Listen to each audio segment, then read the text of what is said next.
يا صاحبي، في حكاية غريبة بتهز السوشيال ميديا اليومين دول. في شخصية ظهرت فجأة وناس بتقول عليها رسول الأنوناكي، وناس تانية بتعتبره مجرد دعاية للسلام. بس قبل ما أقولك مين هو الراجل ده، خلينا نمشي سوا في متاهة غريبة، ديانة غامضة.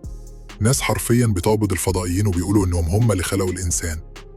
الدين ده اسمه الرائيلية، وأفكاره هتخليك تقول هو أنا في فيلم خيال علمي ولا إيه؟ وقبل ما نبدأ الرحلة دي اشترك في القناة وفعل الجرس علشان توصلك كل الحلقات الجديدة أول بأول، وسيب لنا رأيك في كومنت لأن كل كلمة منك بتفرق. وخليك جزء من عالم هاروت، مش مجرد شخص عابر. احنا هنا بنفكر، بنسأل، وبنحاول نعرف الحقيقة حتى لو كانت مرعبة. مستعد؟ يلا بينا. وأول ما تسمع عن الرائيليين لازم تعرف حاجة مهمة.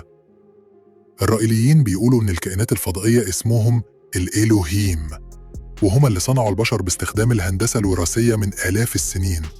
مش بس كده، هم شايفين إن كل الأنبياء اللي جم قبل كده زي موسى، عيسى، كانوا مجرد رسل من الإلوهيم بيبعتوا للبشر رسائل من حضارة متطورة جدا.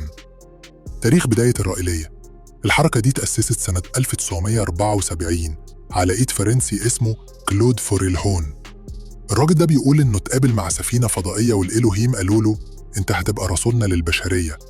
من وقتها وهو بقى اسمه رائيل، وقال إنه حامل رسالة التوحيد بين العلم والدين. الرائيلية عندهم قناعة إن المعجزات مش موجودة، وإن كل حاجة كانت تكنولوجيا متقدمة من الفضاء، والبشر زمان فسروها على إنها قوة إلهية. عدد أتباعهم: الموضوع مش قاصر على شوية ناس قليلة. الرائيليين ليهم أكتر من 120 ألف تابع في حوالي 90 دولة، ومنهم دول كبيرة زي كندا، فرنسا، اليابان وأمريكا. رموزهم الغريبة: هنا الضابة اللي صدمت العالم. شعارهم الأساسي عبارة عن نجمة داوود متشابكة مع السوستيكا، رمز النازية. الناس طبعاً قامت عليهم وقالوا إنهم بيستفزوا التاريخ، فغيروا الرمز فترة، لكن في 2007 رجعوا يستخدموه وقالوا ده مش رمز سياسي، ده رمز طاقة وحياة أبدية. الرائيليين شايفين إن العالم هيستقبل حضارة الإلوهيم قريب، وإنه لازم البشر يهيئوا نفسهم. عشان كده بيطالبوا ببناء سفارة للإلوهيم، وبيقولوا إن المكان المثالي ليها في إسرائيل لأنها نقطة الوصل بين الديانات الثلاثة الكبيرة. وبيؤمنوا إن المستقبل هيكون للعلم والتكنولوجيا مش للخرافات. بيقولوا لو عايزين نعيش لازم نفهم العلم ونستخدمه. دعم القناة يا بطل. قبل ما أكملك القصة اللي هتغير دماغك، انزل اعمل لايك واشترك في القناة، مش هتخسر حاجة. اللايك بتاعك بيخلينا نكمل نجيب لك أسرار العالم اللي مش هتسمع عنها في أي. Hold your breath. معقولة لحد دلوقتي لسه ما عملتوش اشتراك في قناة هاروت اكس؟ يلا اشتركوا حالا واعملوا كومنت. Take your breath. أفكار الرائيليين الغريبة. واحدة من الحاجات اللي بتميزهم إنهم شايفين إن العلم هو الدين. يعني هم مؤمنين إن الاستنساخ والجينات والتكنولوجيا ممكن تدي الإنسان الخلود. سنة 2002 قالوا إنهم استنسخوا أول طفلة في العالم اسمها إيف، لكن محدش شاف دليل قوي. كمان عندهم ممارسة اسمها التأمل الحسي sensual meditation، ودي حاجة بيمزجوا فيها الطاقة الجسدية مع الروحانية عشان يوصلوا لوعي كوني. عندهم كمان حملات زي جو توبلس اللي بتطالب بحرية اللبس للستات، ومبادرات زي كليتوريد اللي بتدعم النساء اللي تعرضوا لتشويه الأعضاء التناسلية. انتشارهم ونفوذهم: الرائيليين ليهم مؤتمرات سنوية ضخمة، وبيستضيفوا محاضرات عن علاقتهم بالفضاء والأنوناكي.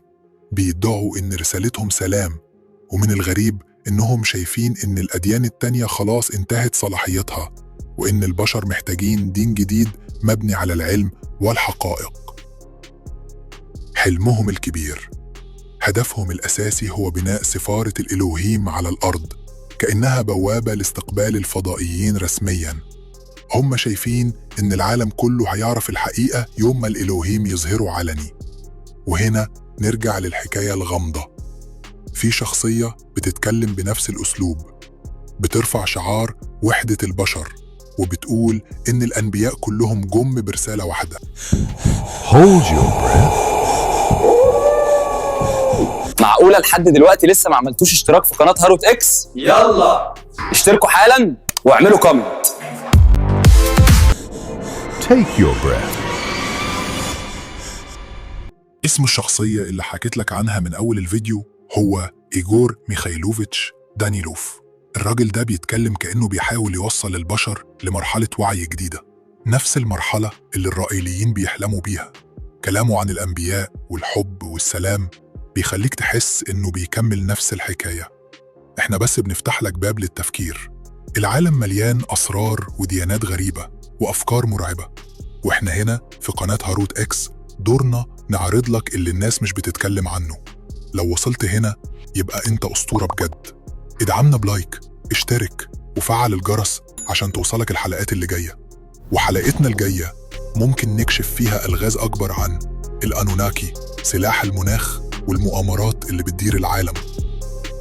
معقولة لحد دلوقتي لسه ما عملتوش اشتراك في قناة هاروت اكس؟ يلا اشتركوا حالا واعملوا كومنت.